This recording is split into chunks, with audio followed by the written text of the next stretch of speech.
There's no feeling more intense than starting over. If you deleted your homework the day before it was due, as I have, or if you left your wallet at home and you have to go back after spending an hour in the commute. If you won some money at the casino and then put all your winnings on red but it came up black.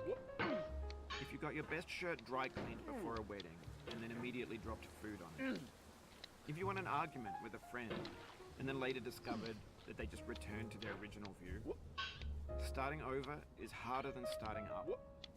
If you're not ready for that, like if you've already had a bad day, then what you're about to go through might be too much. Feel free to go away and come back. I'll be here. Alright, thanks for coming with me on this trip. I'll understand if you have to take a break at any point. Just find a safe place to stop and quit the game.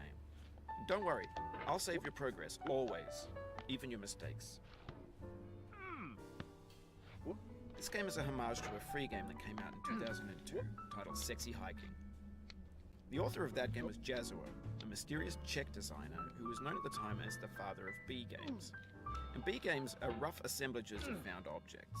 Designers slap them together very quickly and freely, and they're often too rough and unfriendly to gain much of a following.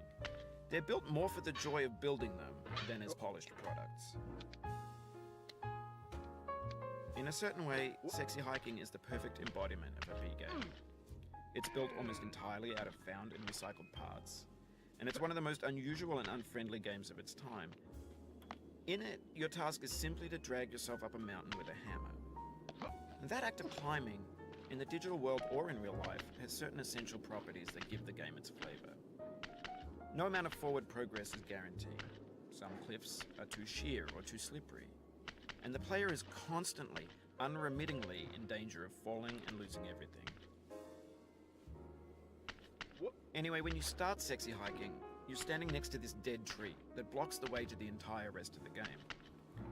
It might take you an hour to get over that tree, and a lot of people never got past it.